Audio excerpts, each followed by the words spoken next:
Así es que esta es la narrativa más larga que tiene Génesis. ¿Okay? Esta de la historia de la esposa de Isaac. Y vamos a ver cómo toda esta narrativa pues encaja en todo lo que Dios ha estado haciendo y en todo este plan o esta idea que nos ha estado transmitiendo en este pasaje.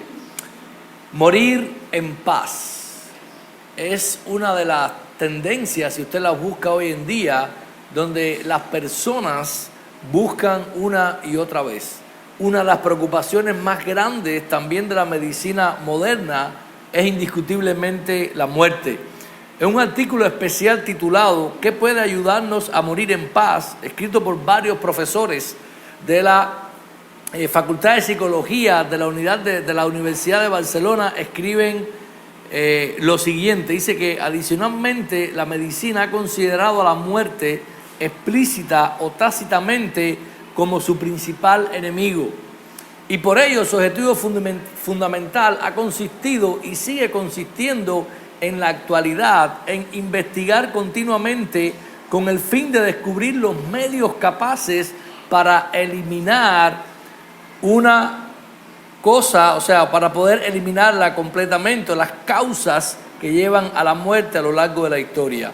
De esta manera, el pensamiento médico ha tendido a configurar la muerte como un fenómeno teóricamente evitable, y desde esta perspectiva ha hecho sus esfuerzos. No hay duda que el fallecimiento de un paciente constituye para el médico un fracaso. Por esta misma razón, la medicina paliativa ha sido considerada como una medicina de segundo nivel. Ayudar a los pacientes a morir en paz, aún reconociéndose como una tarea sanitaria digna de elogio, aparece como un objetivo médico de menor entidad que vencer a la muerte, y con cierta frecuencia solo se acude a ella tras haber agotado sin éxito otras prácticas agresivas. La realidad de este artículo, y usted se pone a investigar hoy en día en las redes, se va a dar cuenta que la eutanasia, que es como se llama el proceso de una muerte asistida para que la persona pueda morir sin dolor o en paz o en tranquilidad, es un proceder éticamente muy controvertido, pero que ha ganado mucha fuerza en los últimos años para aquellos que acuden para poder morir en paz. Pero la pregunta surge para nosotros realmente, ¿qué significa para nosotros morir en paz? Aunque la ciencia siga avanzando y la medicina siga evolucionando y nuevas tecnologías puedan ser añadidas, hay algo que los médicos o la medicina y la ciencia necesitan entender: no va a poder solucionar el problema de la muerte.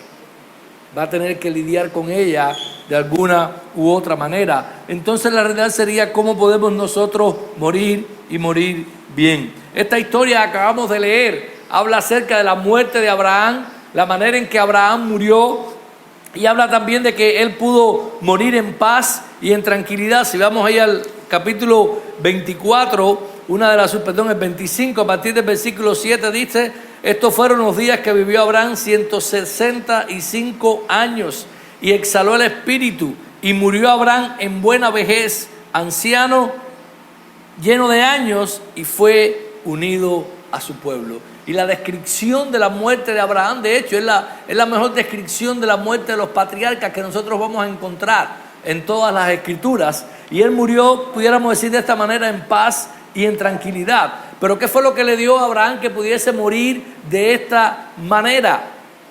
Y no solamente morir de esta manera, sino vivir. Y es lo que yo creo que este pasaje, esta gran narrativa, acompañado de estos pequeños epílogos al final en el capítulo 25, nos está enseñando a nosotros. Y es que nosotros, hermanos, podemos vivir confiados y morir tranquilos, porque Dios ha llevado y llevará a cabo sus planes de redención a la perfección. Nosotros podemos vivir confiados y morir tranquilos, porque Dios ha llevado y llevará a cabo a la perfección sus planes de redención. Todo lo que ocurre aquí en el capítulo 24 ahora, como ya no es sorpresa, ¿verdad? Cada historia, en cada genealogía siempre encontramos un problema para que la promesa de Dios se pueda cumplir. Recuerden que hemos venido arrastrando con toda esta promesa desde el capítulo 3, cuando el pecado entra en el mundo, cuando se pierde la comunión con Dios, cuando los hombres son de esta manera alejados de esta comunión con Dios, Adán y Eva expulsados allí del Edén, y toda esta maldición cae sobre el hombre. Y ahí en Génesis 3:15, ¿se acuerdan de la promesa que le hace Dios allí en este caso a la serpiente? Que una simiente de la mujer que iba a ser, iba a aplastar a Satanás en la cabeza. Lo hemos visto una y otra vez, porque eso es un hilo que corre a lo largo de todo Génesis. Y ahora aquí el problema no está dado con destrucción del hombre. Aquí el problema en este capítulo 24 no está dado, está relacionado con cuál es el hombre que va a levantarse y va a hacer esto. Aquí hay un otro serio problema.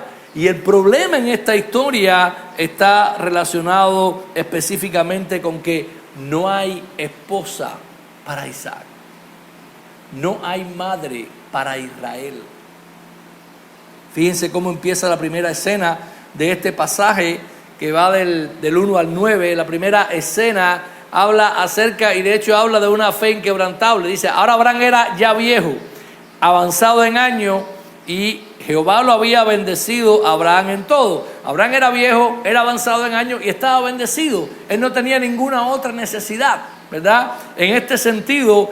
Y entonces Abraham llama a su criado, leímos esta historia, vamos a volverla a leer, y le dice que le prometa: ve, y necesito que vayas y busques una mujer de mi tierra y de mi parentela, no una cananita, no una de este lugar. Recuerden que estos descendientes de Canaán eran aquellos que vienen de un hijo de Noé, que habían sido maldecidos, y ahí donde ellos estaban viviendo. Ya Abraham poseía algo en aquella tierra, y él está diciendo: ve allá y busca, y le hace jurar a este siervo.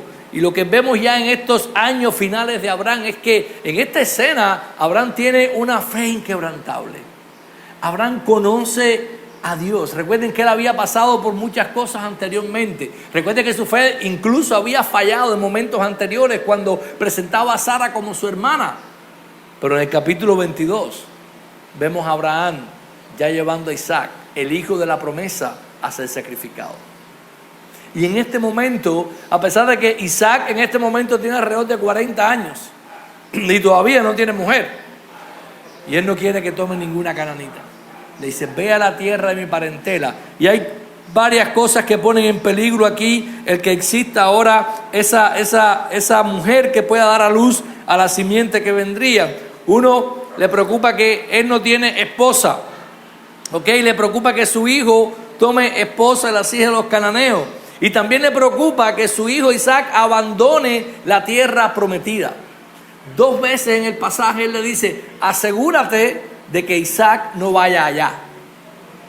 Isaac está solo aquí. Su padre está muriendo, su madre ya murió.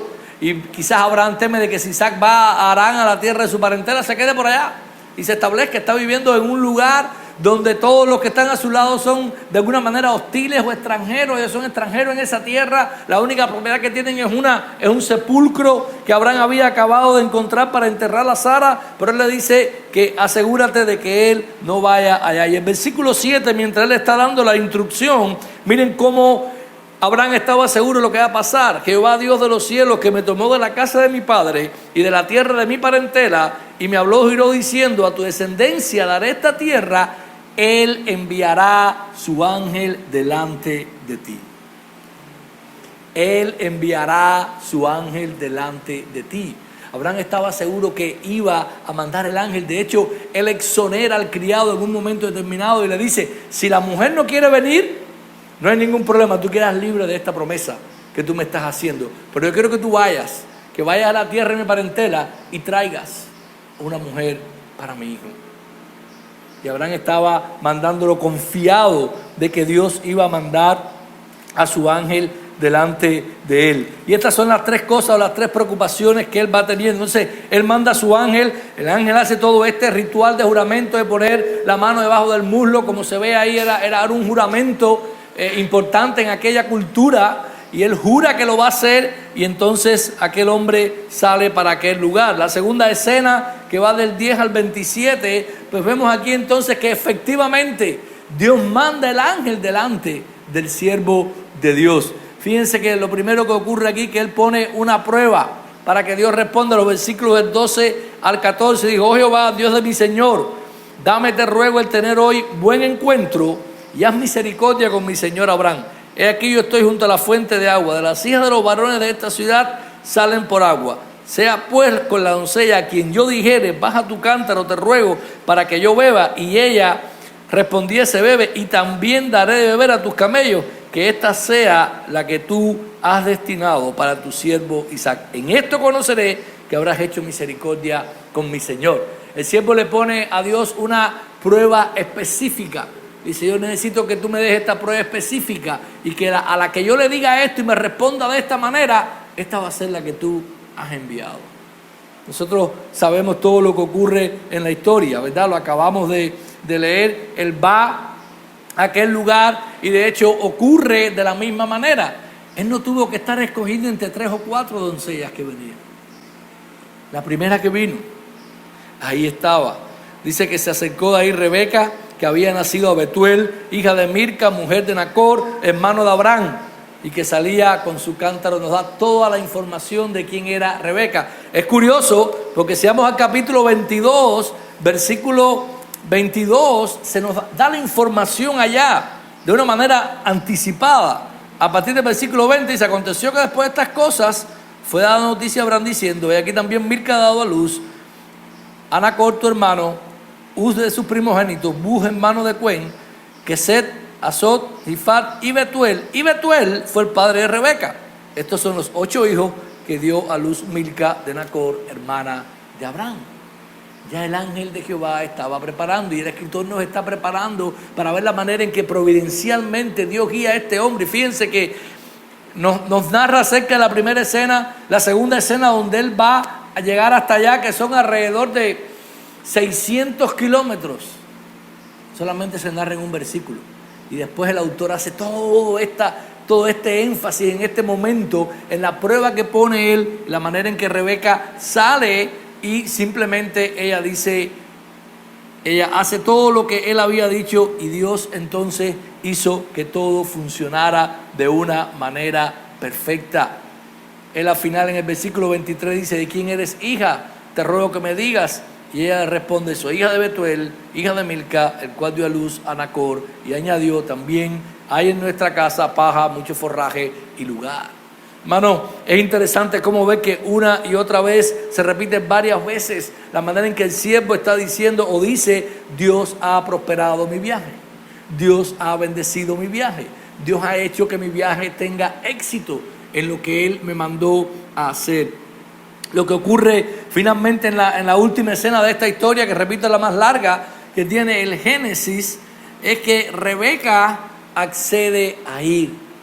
Los versículos del 28 al 60 él llega, conoce a Labán. Aquí Labán ya da sus primeros destellos de alguien codicioso. Después vamos a seguir viendo a Labán más adelante en todas estas historias. Y llega allí, le cuenta todo lo que había pasado, la manera en que había ocurrido. Y es curioso lo que Dios hace, porque esta gente, estos familiares de Abraham le están diciendo: bueno, no hay ningún problema por nosotros, entendemos que esto es de Dios. Con simplemente él haberle dicho lo que ocurría, versos 50 y 51, vemos a ellos haciendo esa declaración. Entonces Labán y Betuel respondieron y dijeron: de Jehová ha salido esto, no podemos hablarte malo ni bueno. He aquí Rebeca delante de ti, tómala y vete, y sea la mujer de tu señor, como lo ha dicho Jehová. Dios había mandado el ángel delante del siervo de Abraham para buscar a Rebeca. Cuando seguimos caminando en la historia, vemos entonces más adelante en el 60 que ellos van y le preguntan entonces a la misma Rebeca. Y miren lo que dice, bueno, el 60 es la bendición, un poquito antes van y le preguntan, respondieron, y la madre: espera la doncella con nosotros no. He aquí Rebeca delante de ti, tómala. Cuando el criado de Abraham oyó sus palabras, se inclinó a tierra. Jehová sacó alhajas de plata, de oro, vestidos, dio a Rebeca también cosas preciosas, y comieron y bebieron. Entonces respondieron a su madre: espera la doncella con nosotros 10 días más. Le dijo: no, déjenme ir yo quiero ir. Y cuando le preguntaron a ella, versículo 57, ellos respondieron entonces, llamemos a la doncella y preguntémoslo.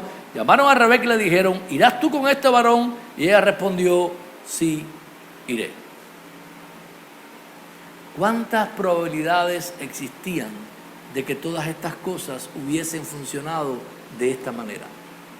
¿Cuántas probabilidades existían de que este siervo iba a llegar aquí a la tierra de Parán, donde era la parentela de Abraham, que se iba a encontrar específicamente con Rebeca? En la primera vez que Dios iba a responder específicamente la manera en que él le pidió al Señor que le respondiera, que cuando él presentara toda esta información o toda esta idea a la familia, le dijeran, sí, creemos que esto es de Dios, llévatela. Y cuando le preguntaran a Rebeca, una mujer virgen, ¿estás de acuerdo en irte y casarte con mi Señor, que tú no lo conoces, ni sabes quién es, ni tal? Sí, yo iré. Hermanos, Dios trabaja sus planes a la perfección. No hay nada que pueda escapar. Dios manda a su ángel delante de él para que los planes que él ha diseñado puedan cumplirse en toda perfección. El problema de Isaac en la tierra en que él estaba es que no había una mujer de la cual la simiente pudiese venir. No había. Cuando termina esta historia, todos estos problemas son resueltos. El versículo ya del 61 y del 67 es la parte final, cuando Rebeca llega allí y simplemente Isaac la toma. Y es curioso en el versículo 60, donde hay una bendición para Rebeca. Dice, bendijeron a Rebeca y le dijeron, hermana nuestra, sé madre de millares de millares. ¿Le suena eso, verdad? Una promesa hecha a Abraham anteriormente. Y posean tus descendientes la puerta de sus enemigos. Dice que ella se levantó con sus doncellas, montaron en los camellos, siguieron al hombre al criado y Rebeca se fue.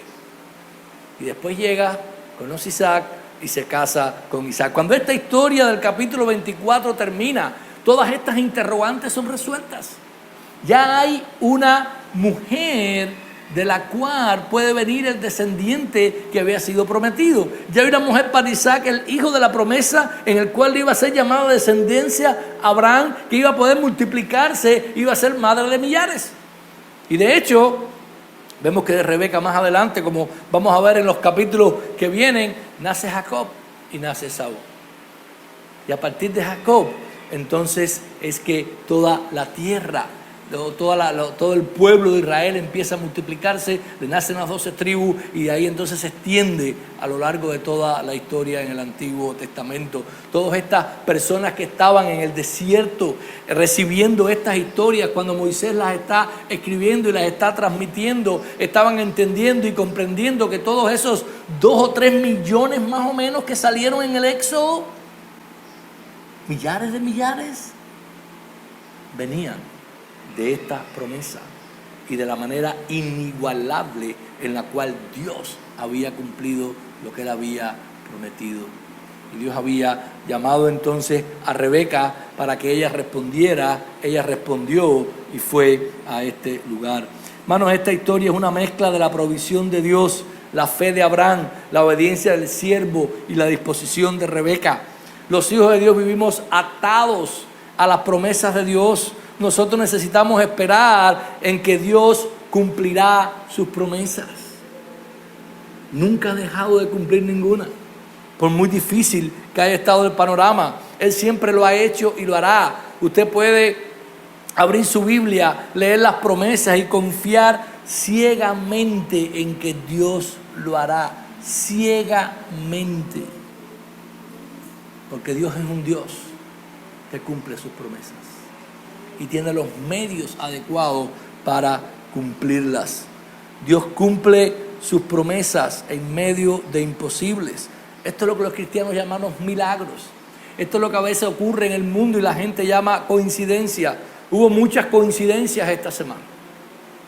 Hubo la coincidencia que la esposa de uno de los pastores del Calvario no estuviera en su cuarto, que fue completamente destruido por la explosión. Hubo consecuencias que ninguno de los hermanos en el Calvario estaba en el lugar donde aquello se derrumbó. Y hubo coincidencias de que no había un culto de oración en el templo y no había nadie en ese lugar. No hubo ninguna coincidencia. Dios rige los destinos de este mundo y Dios hace lo que Él quiere, como Él quiere y cuando Él quiere, para cumplir sus propósitos. Que no lo entendamos, que no lo conozcamos, que no sepamos a ciencia cierta qué es lo que Dios está haciendo y está trabajando. Sí, eso siempre nos va a suceder, pero Dios siempre está haciendo su obra y Dios la lleva a cabo hasta el final. Los hijos de Dios vivimos, hermanos, atados a esas promesas. No son coincidencias. Él mandó a su ángel delante del siervo. Él obró para que todas las cosas sucedieran como el siervo pidió. Él convenció a Labán y a Betuel y a Rebeca para que sus planes pudiesen cumplirse. Nosotros necesitamos esperar, confiar y actuar resolutamente conforme a lo que Dios ha prometido. Y esperar en Él. Y esperar para que de manera milagrosa las cosas ocurran. En manera en que no entendemos ni comprendemos, pero es que siempre está trabajando y siempre lleva un paso delante. Mi esposa me acusa de eso, de que yo siempre estoy un paso adelante. Pero Dios es el que realmente siempre está un paso delante. Nosotros no transitamos nada en este mundo, no transitamos nada como hijos de Dios y como cristianos que ya Dios no haya pasado delante de nosotros. Y de hecho, hoy lo caminamos como cristianos y en la vida cristiana lo caminamos porque el camino fue allanado por Dios. Pero no solamente vemos en este capítulo 24, esta primera parte de que Dios provee la esposa adecuada para Isaac, sino que en el capítulo 25 vamos a ver también que Dios protege al hijo de la promesa. Todo lo que pasa en el 25 es Dios protegiendo a Isaac. Y miren la manera en que lo hace. Si Abraham se casa nuevamente, lo primero que tenemos en el 25, tiene más hijos y dice, bueno, ¿cómo se va a resolver este problema? Ustedes saben cómo es el problema de la herencia entre los hermanos, ¿verdad? Y los medios hermanos. Este es otro problema que puede surgir. Pero el autor, en una manera bien corta, bien reducida, en pequeños pasajes, nos va resolviendo todos estos problemas. Fíjense que en el capítulo 25, él le dice, ellos engendraron a estos hijos, y en el 6, Abraham dio todo cuanto tenía ¿a quién? A Isaac. Y miren el 6, pero a los hijos de sus concubinas dio Abraham dones, o sea, les dio regalos, y los envió ¿dónde?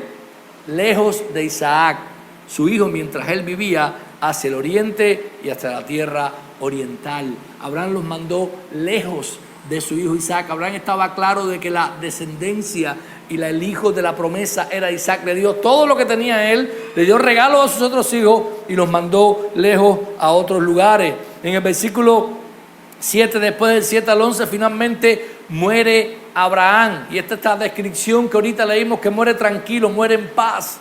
Abraham muere satisfecho de la vida que ha tenido, porque él había respondido al llamado de Dios que lo había llamado para que él saliera de su tierra y de su parentela a la tierra que le iba a mostrar. Él había vivido toda su vida como un extranjero y un peregrino en esa tierra. Solo al final de su vida, cuando la muerte de Sara logra comprar un sepulcro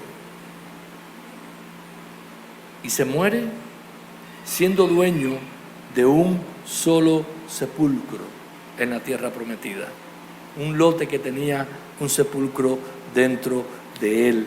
Y esta muerte de Abraham a la edad de 175 años, vivió más que Noé y más que el mismo Adán, es sepultado en la cueva de Macpela, la primera propiedad de Abraham en la tierra prometida.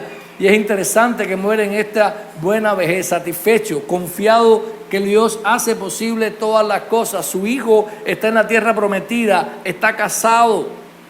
Y nosotros pudiésemos pensar y piense cómo estuviesen pensando aquí todas estas personas que estaban en el desierto, en aquel lugar. La conquista no comenzó con Josué y los descendientes de los que salieron de Egipto llegando a la tierra prometida. La conquista de la tierra prometida comenzó cuando Abraham compró el sepulcro de Sara. Y con esa sola posesión, Abraham estaba confiado y mostró la fe en que Dios haría lo suficiente. Esa fue la primera propiedad de Abraham en la tierra prometida, la única que tuvo, pero fue suficiente para que él se aferrara a la promesa de Dios. Hermano, ¿puedes tú morir satisfecho? La muerte es impredecible. No controlamos lo que nos rodea. No sabemos cuándo va a haber una fuga de gas en un lugar por el que pasamos todos los días, o cuando un edificio se va a derrumbar y nos va a caer arriba, o cuando un huracán va a llegar y va a destrozarnos, o cuando puede venir una enfermedad y puede destruir nuestra vida y los planes que nosotros tenemos. Pero aún así los cristianos podemos morir satisfechos, aunque creamos que hemos logrado muy poco. Dios se encarga de hacer el resto.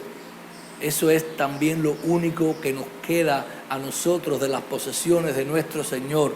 De hecho, un sepulcro vacío. Es lo que tenemos, es nuestra esperanza, pero es suficiente para morir tranquilo y en paz. Porque a través de ese sepulcro vacío sabemos que la vida y la esperanza se nos ha sido otorgada. Hermanos, Abraham tuvo razón. Mire lo que dice el versículo 11. Y sucedió que después de muerto Abraham, Dios bendijo a Isaac su hijo, y habitó Isaac junto al pozo del viviente que me ve. Y ahí estuvo Isaac y habitó. Vamos a ver después entonces toda la historia de lo que va a ocurrir más adelante con Isaac y sus hijos. Pero lo que el autor nos está diciendo es que Abraham el patriarca murió tranquilo y satisfecho por lo que Dios había hecho en su vida, y ahora estaba bendiciendo a su hijo. La obra de Dios está continuando aquí.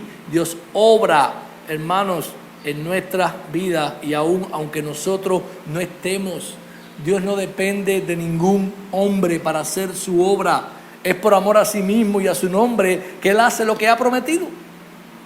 Por eso podemos vivir tranquilos, confiados, y también morir en paz. Bendiciendo también a Ismael. Fíjense los versículos 12 y 18. Esta es la única generación, o una generación bien corta. Él va a hablar acerca de los descendientes de Ismael al final de este pasaje. Y dice, son los descendientes de Ismael, hijo de Abraham, que se le dio a Agar. Narra quiénes son estos descendientes. Al final del 17 dice, estos fueron los años de la vida de Ismael, 130 años. Y exhaló el espíritu de Ismael y murió. ¿Y fue unido a quién? No fue enterrado en la tumba de Macpela. No es el hijo de la promesa. Fue bendecido. Tuvo príncipe. Dice que hay 12 príncipes que salieron de él y habitaron y se multiplicaron todos los hijos de Ismael. Son los que hoy en día se llaman los ismaelitas. Son descendientes de Ismael. Prácticamente todos los países árabes que nosotros conocemos. Y Dios los bendijo porque era de Abraham. Dios le cumplió la promesa que le había hecho en el capítulo 22 anteriormente, cuando hubo aquel problemita en el capítulo 21. Y Dios le dice, oye a Sara, porque yo voy a hacer de él una nación grande. Dios cumple sus promesas. Y este cuadro, cuando terminamos estas generaciones, vemos a Isaac sin peligro de problemas de sus hermanos, o de su herencia, o de que no hay esposa. Todo está listo entonces para que siga la simiente de la mujer. Mujeres, sin las madres no hubiésemos sido salvos, porque la simiente viene de Eva, vino de la mujer. Jacob más adelante nace de ella. Hermanos, toda historia, y esta historia es una historia de fe y de Dios obrando para cumplir sus promesas. Nos apunta a otra historia y que tiene muchos paralelos. Y esa es la historia de que Dios escogió muchos años después a una virgen dispuesta también a seguir los designios de Dios, para que la simiente de la mujer pudiera venir y derrotar definitivamente a la serpiente. Esa mujer todos sabemos que fue María. Si vamos a Lucas capítulo 1 del 26 al 37, dice de esta manera: y al sexto mes el ángel Gabriel fue enviado por Dios a una ciudad de Galilea llamada Nazaret, a una virgen desposada con un hombre que se llamaba José, de los descendientes de David, y el nombre de la virgen era María. Y entrando el ángel le dijo: salve muy favorecida, el Señor está contigo, bendita eres tú entre las mujeres. Pero ella se turbó por estas palabras y se preguntaba qué clase de saludo sería este. Y el ángel le dijo: no temas, María, porque has hallado gracia delante de Dios, y aquí concebirás en tu seno y darás a luz un hijo, y pondrás su nombre Jesús, y este será grande y será llamado Hijo del Altísimo. al final, en el versículo 38, María dice, entonces María dijo, he aquí la sierva del Señor, hágase conmigo conforme a tu palabra. Y el ángel se fue de su presencia. Otra historia donde el ángel de Dios es mandado a visitar a una mujer, específicamente a hablarla para que fuera la que iba a concebir del Espíritu Santo. Y miren todas las cosas también curiosas que ocurrieron en esa oportunidad. El ángel va, le habla a María, María accede, María va, le hace el cuento del ángel a José y José también accede. ¿No es Dios preparando el camino? ¿No es Dios haciendo su obra a través de toda la historia y cumpliendo sus promesas? Y es a través de María que entonces finalmente el Hijo de Dios viene a este mundo, va a la cruz y aplasta la cabeza de la serpiente. Hermanos, Dios se proveyó de una mujer para cumplir su promesa. La cumplió. Sabemos que Cristo derrotó a Satanás allí en su obra en la cruz. Usted puede vivir confiado y morir tranquilo y en paz, porque Dios ha cumplido y cumplirá todas sus promesas. No tenemos por qué dudarlo. No tenemos por qué ni siquiera pensarlo. Puede vivir confiado en esta vida, aun cuando de un momento a otro una explosión pueda ocurrir y terminar con la vida o destruir hoteles, casas y templos. Dios sigue al control, guiando los hilos de esta historia y sobre todo de la historia de su redención y del día en que nosotros estemos eternamente con Él. Él se ha provisto y se proveerá de todos los medios necesarios para lograr su propósito. Por eso, como hijos de Dios, podemos vivir confiados en este mundo y cuando llegue el momento, pues también morir en paz, porque sabemos en manos de quién está nuestra vida.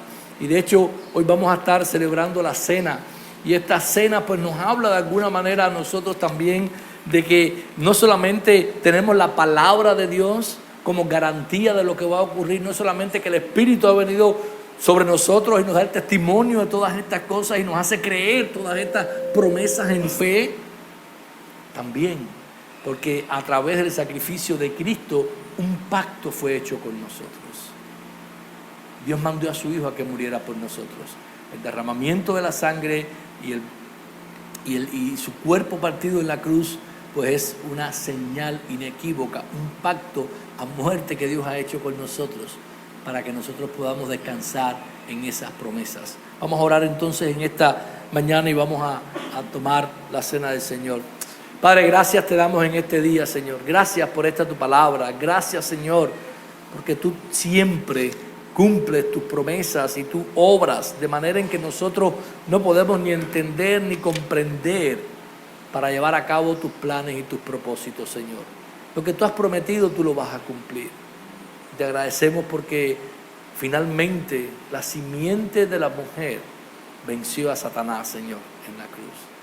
Bendícenos, Señor, en este día, mientras nosotros recordamos el pacto, recordamos tu sacrificio por nosotros y también la esperanza a la cual apunta. En Jesús te lo pedimos, Señor. Amén. Los diáconos que pasen, por favor.